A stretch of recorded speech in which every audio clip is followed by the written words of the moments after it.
Here it is, the new Audi Q5 in its new look.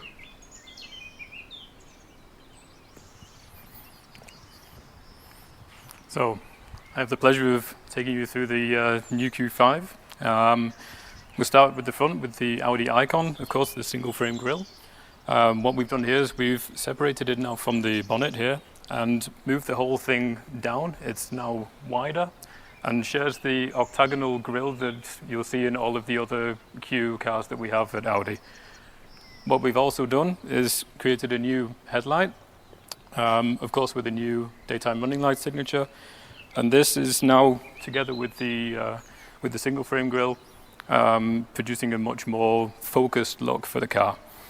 At the sides, this is the S-Line car, so it's the more sporty looking exterior, and we've kind of gone in the direction of the RS cars and integrated a more vertical kind of air intake at the side here.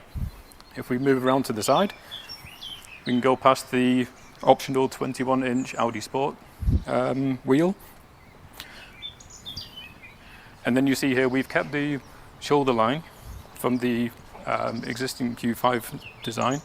However, we've added a new rocker at the bottom, which works slightly like a bridge to support this shoulder line. It makes the car look more athletic. And then if we move around to the rear, we start at the bottom, work our way up. We have a new diffuser. It's a little bit more sporty than before. We've got more integrated design elements and more athletic feeling. Moving upwards, of course, we have now our new Audi digital OLED taillights. This is a world first in this segment, and it allows us to offer all of our customers 3 individual signatures, but Mike will tell us a little bit more about that soon.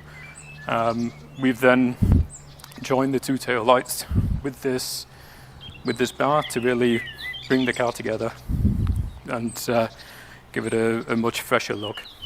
Now, dear guests, we have not yet said a word about the engines. Here in Europe, we're starting with a 2-litre TDI engine with 150 kilowatts and a Q5 40 TDI Quattro. It is followed successively by 2 further power performances with 100 and 120 kilowatts, and obviously also a 3-litre V6 TDI engine will be coming. When you look at the petrol engines, we've got a 2-litre TFSI with 150 kilowatts and 195 kilowatts on offer. And of course, the highly demanded TFSI-E with a plug-in hybrid powertrain will also be part and parcel of the offer. All 4-cylinder engines have a 12-volt mild hybrid system on board for efficient brake recuperation. And all 6-cylinder engines have a 48-volt mild hybrid system. Now, the core components of the mild hybrid system are the belt starter generator and the lithium-ion battery as a storage. All the diesel engines come with a new twin-dosing SCR system on board. What you can see here is the twin dosing of the urea and blue into the exhaust system.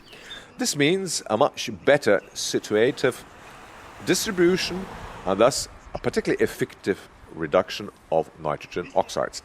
In the previous systems for exhaust gas processing, there was only one SCR catalytic converter. But now with twin dosing, urea is now injected further away from the engine into a second catalytic converter. Thanks to a bigger distance to the engine, the temperature window for exhaust gas processing is extended, and that means emissions can, with continuously high exhaust temperatures, for example, if you drive swiftly over the motorway, can be best reduced. Now, Christian, one important powertrain version is one we've not spoken about so far. Which one is that? Well, yes, for the sporty customers, you will find we will have an emotional SQ5 on board coming to you soon.